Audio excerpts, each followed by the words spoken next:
Hello दोस्तों। आज हम फिर एक नए वीडियो के साथ आ गए हैं। आज का हमारा पूरा वीडियो लद्दाख के ऊपर होगा। आज के समय लद्दाख इंडिया में एक हॉट बर्निंग टॉपिक है एंड आल्सो ये डिबेटेबल टॉपिक है। तो आइए हम समझते हैं लद्दाख को। हमारा जो वीडियो होगा वो न्यूज़ एक हेडलाइन से शुरू होगा।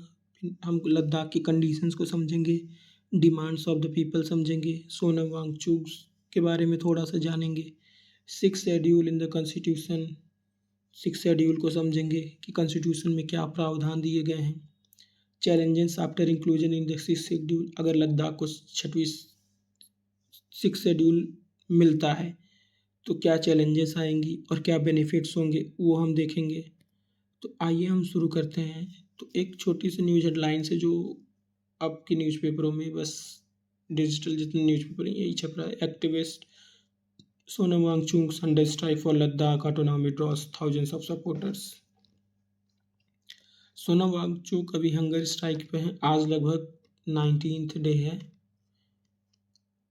इनकी ये हंगर स्ट्राइक कितनी इम्पोर्टेंट है तो आइए हम धीरे धीरे अपने इस वीडियो में समझेंगे।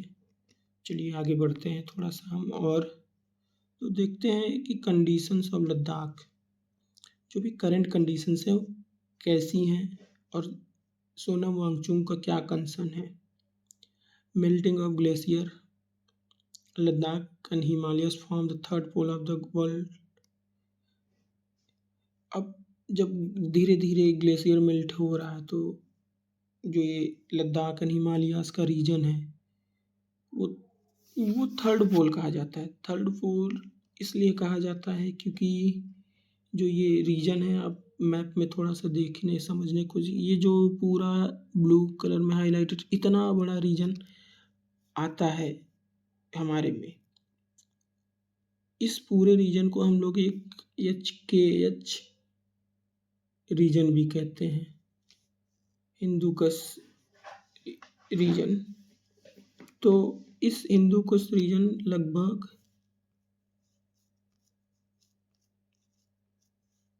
5 मिलियन स्क्वायर किलोमीटर में फैला है। इसमें बहुत सारी कंट्रीज आती हैं। अगर उन कंट्रीज के नाम देखा जाए तो कंट्रीज के नाम कुछ इस तरह होंगे: Afghanistan, Bangladesh, Bhutan, China, India, Kyrgyzstan, Uzbekistan, Tajikistan, Mongolia, Myanmar, Nepal. ये हमारा पूरा कंक्लूड आता है रीजन, हिंदुकुश रीजन में, या तिब्बतियन रीजन भी कह देते हैं हम कभी कभार। जो सोनम वांगचुक का मेन कंसर्न है वो इसी को लेकर है कि अगर ये पिघलेगा जो तो वहाँ का पूरा फ्लोरा एंड फोना एक तरह से डिस्टर्ब हो जाएगा, जिसके कारण इकोलॉजी, वहाँ की पूरी इकोसिस्टम एक तरह से एक कोलैप्स हो जाएगा। तो वही हम चीज़ देखते हैं कि इसके 3 मेन इफेक्ट होंगे: loss of potable water, agricultural activities threaten, sustainable practices, flora and fauna disturb, climate condition and results, collapse of the local ecosystem. वही चीज़ अगर ग्लेशियर पिघलेगा, जो सोनम वांगचुक का कंसर्न है हंगर स्ट्राइक के पीछे, तो जो वाटर है वो फ्रेश वाटर के रूप में जो अभी मिल रहा है वो और कम हो जाएगा, एग्रीकल्चर एक्टिविटीज़ हो जाएंगी, थ्रेटन हो जाएंगी, क्योंकि सारी चीज़ें हमारे वाटर पे ही निर्भर रहता है। लेकिन जब ग्लेशियर्स पिघलेंगे तो फ्लड आएंगे, जिसके कारण एग्रीकल्चर प्रैक्टिसेस पॉसिबल नहीं हो पाएंगी और सस्टेनेबल प्रैक्टिसेस स्टॉप हो जाएंगी, क्योंकि अब लाइफ सर्वाइवल वहाँ कंडीशंस बहुत कम रह जाएंगी। अगर फ्रेश वाटर ही नहीं रहेगा तो कंडीशंस हार्श होती जाएंगी। अभी हम करंट न्यूज़ में देखें तो बेंगलोर में वाटर क्राइसिस आई हुई है। तो इन्हीं सब कारणों की वजह से जो हमारा फ्लोरा एंड फौना है वहाँ का, लद्दाख का, वो पूरी तरह से डिस्टर्ब हो जाएगा। जब डिस्टर्ब होगा तो एक क्लाइमेटिक चेंज लाएगा। वो क्लाइमेटिक चेंज के कारण पूरा इकोसिस्टम वहाँ का कोलैप्स हो जाएगा। कोलैप्स होने के कारण जब कोलैप्स हो जाएगा, जब लाइफ सर्वाइवल कंडीशंस नहीं रहेंगी, तो जो सोनम वांगचुक का भी नया लेटेस्ट इंटरव्यू है उसमें यही कंसर्न है कि जब ये इकोसिस्टम कोलैप्स हो जाएगा तो यहाँ के लोग माइग्रेट करने स्टार्ट कर देंगे पीपल माइग्रेट हो जाएंगे, माइग्रेशन स्टार्ट कर देंगे और दूसरी जगह जाकर बसने लगेंगे, जिसके कारण ये पूरा लद्दाख धीरे धीरे खाली हो जाएगा। लद्दाख को पूरी तरह खाली भी नहीं होना चाहिए क्योंकि ये हमारे चीन से जुड़ा हुआ रीजन है। ये हम देखते हैं कि जैसे अभी, तो ये सारी कहानी शुरू कहाँ से होती है?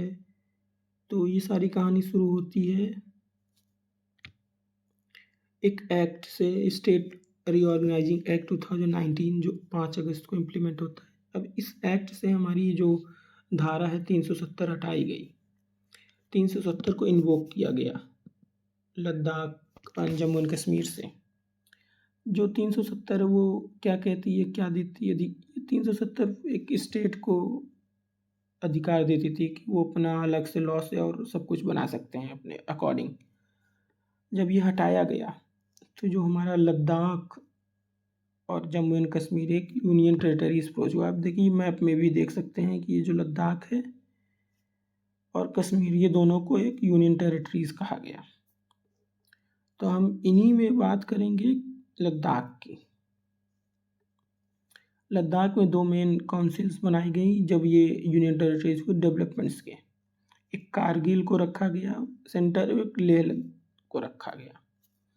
अब इन्हीं दोनों के द्वारा मांगे रखी जा रही हैं।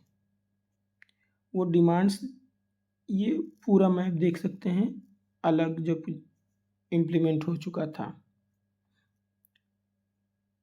तो मेन डिमांड्स लोगों की क्या हैं? जो ये दोनों काउंसिल्स डिमांड रख रही हूँ, वो कुल ओवरऑल एक समझ सकते हैं कि लैंड प्रोटेक्शन कहने का अर्थ ये है कि 2019 के पहले जब आर्टिकल 370 यहाँ लागू था तो 35A के स्पेशल प्रोविजन से यहाँ लैंड प्रोटेक्शन था कि यहाँ के लोगों को, यहाँ की ज़मीन बाहरी लोगों को हम नहीं बेच सकते, ना वो हड़प सकते हैं, ना वो खरीद सकते हैं। तो पूरी तरह से वहाँ के लोकल बॉडीज़ या लोकल पीपल को लैंड प्रोटेक्शन था कि वो अपना डेवलपमेंट काम कर सकते हैं। जब ये 370 हटाई गई तो अब कोई भी आ सकता है और ले सकता है, तो इससे उनके लैंड प्रोटेक्शन नहीं रही। तो इनका जो मेन डिमांड एक लैंड प्रोटेक्शन रहा।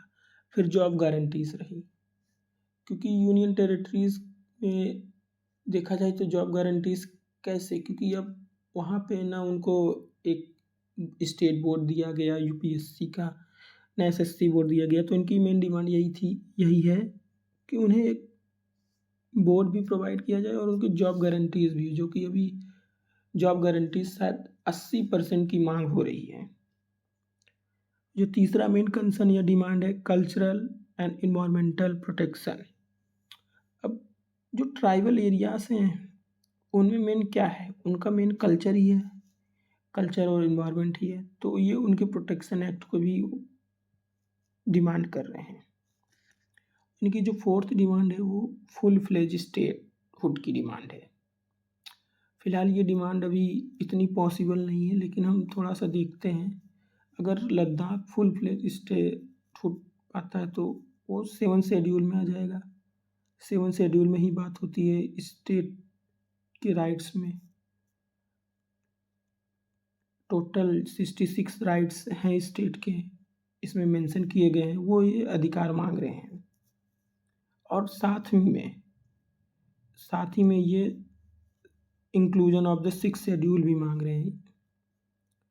अब ये 6 शेड्यूल क्या है अभी हम आगे देखेंगे। और इनकी जो 6th डिमांड है वो increment in the seat of Lok Sabha and Vidhan Parishad. अब अभी तक इनकी एक ही सीट है पार्लियामेंट में। अब इसको ये बढ़ाने की बात कर रहे हैं, टोटल 2 कर रहे हैं, एक कारगिल से और एक लेह से, कि यहाँ से हमारे 2 रिप्रेजेंटेटिव हों पार्लियामेंट में। ये जो डिमांड्स रख रही हैं कि 2 बॉडीज रख रही हैं, जो कि एक लद्दाख हिल काउंसिल है, कारगिल डेवलपमेंट काउंसिल है। तो आगे चलते हैं। तो अभी हमने बात की, तो आइए हम देखते हैं 6th शेड्यूल है क्या। क्या कहता है, क्या प्रोविजंस हैं सिक्स शेड्यूल के। तो the six schedule contains provisions regarding the administration of tribal areas in the state. तो अभी ये जो सिक्स शेड्यूल है वो जो ट्राइबल एरियाज हैं उनको एक तरह से ऑटोनॉमी या ऑटोनॉमस एक राइट दे दिया जाता है कि वो अपने अपने एरिया को प्रोटेक्ट कर सकते हैं। अब ये सिक्स शेड्यूल कहाँ कहाँ इंक्लूड किस स्टेट में भी है वो तो 80 से समझ सकते हैं। आसाम, मेघालय, त्रिपुरा, मिजोरम में अभी सिक्स शेड्यूल लागू है। तो six schedule mainly talk about the creation of ADCs, autonomous district councils. अब ऑटोनॉमस डिस्ट्रिक्ट काउंसिल हो जाएंगी तो अब क्या होगा, एक इलेक्टेड बॉडी आ जाएगी 30 मेंबर्स की जो रिस्पॉन्सिबल होगी administration of the tribal areas. तो अब यहाँ पे एक रिप्रेजेंटेशन आ जाएगा, एक इलेक्टिव रिप्रेजेंटेशन आ जाएगा जो कि एवरी 5 ईयर्स पे एक इलेक्ट की जाएगी। तो एग्जाम्पल के तौर पर हम देखते हैं कि सिक्स शेड्यूल स्टेट जो है कि ADCs जो बने हुए मेघालय में, खासी, गारो और जंतिया, मेनली 3 तरह की कम्युनिटीज़ है, इनको एक ADCs प्रोवाइड की गई, ऑटोनॉमस डिस्ट्रिक्ट काउंसिल्स दिया गया है। त्रिपुरा ट्राइबल एडमिनिस्ट्रेशन को भी ADC प्रोवाइड है। आसाम में भी Dima Hasao, Karbi Anglong and Bodoland territorial council है। मिजोरम में चगमलाई ADCs हैं। तो ये सारी चीज़ें सिक्स शेड्यूल के अंतर्गत आती हैं। तो आइए अब देखते हैं कि चैलेंजेस, अगर लद्दाख को हम सिक्स शेड्यूल में रख देते हैं तो क्या चैलेंजेस होंगे। तो सबसे पहला जो चैलेंज होगा वो कॉन्स्टिट्यूशनल चैलेंज होगा, जो आर्टिकल 14 और 19 होगा। क्योंकि अगर कोई भी आदमी वहाँ लैंड लेता है या वहाँ के लॉस में या किसी चीज़ में वो फंसता है तो वहाँ की वो रीजनल बॉडी डिसाइड करेगी कि क्या लॉस होंगे, क्या उसके रूल होंगे। तो एक तरह से ये कॉन्स्टिट्यूशनल चैलेंज होता है, एक ओवरलैप होता है कॉन्स्टिट्यूशन में। जो दूसरा मेन होगा वो मेनी पावर सेंटर्स क्रिएटेड हो जाएगा। अब एग्जांपल के तौर पे देखते हैं कि जैसे विधानसभा और ADCs, अब ये दोनों के एरियाज डिवाइड हो जाएंगे। जैसे अब एग्जांपल ले लें, मिजोरम में शिलोंग का एरिया पूरा विधानसभा में आता है और बाकी जो 97% एरिया है वो ट्राइबल एरियाज में आता है, जिसके अंतर्गत ADCs ऑटोनॉमस डिवीजन काउंसिल्स में आते हैं। तो यहाँ की ये अलग अलग कंडीशंस हो जाएंगी जिसके कारण बहुत दिक्कतें भी आएंगी लोगों को। तो अब आगे देखते हैं कि इसके कुछ benefits. Autonomous district council and autonomous division council दोनों बन जाएंगे। अब लोग अपने तरीके से अपने कल्चर, अपने एनवायरनमेंट को प्रोटेक्ट कर सकते हैं। ADC से ARC, विलेज परिषद मेकिंग कोड्स। अब देखिए ADC से लोगों को अधिकार भी मिल जाएंगे। विलेज परिषद होगा जो एक कोर्ट प्रोसीजर्स में चलने की कोशिश करेगा, ऑफिसर्स की पोस्टिंग आ जाएगी, प्रोटेक्शन ऑफ द पीपल हो जाएगा।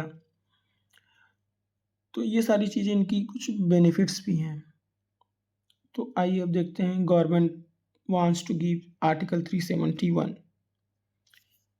तो अभी हाल ही में जो न्यूज सुनने में आ रही है कि गवर्नमेंट सिक्स शेड्यूल नहीं बल्कि आर्टिकल 371 देने की बात कर रहा है। तो आर्टिकल 371 कॉन्स्टिट्यूशन में क्या कहता है, special provision with respect to the state of Maharashtra and Gujarat. तो आर्टिकल 371 पहले था जो डेवलपमेंट के तौर पे गुजरात और महाराष्ट्र के लिए दिया गया, अमेंड किया गया। फिर बाद में ये आर्टिकल A से J तक हुआ जिसमें अलग special provisions for protection provide किए गए। तो A में A को नागालैंड में, B Assam, C Manipur, D Andhra Pradesh, E establishment of central university in Andhra Pradesh, F Sikkim, G Mizoram, H Arunachal Pradesh, I Goa, J Karnataka. इन सब को स्पेशल प्रोविजन प्रोवाइड किया गया 371 के तहत।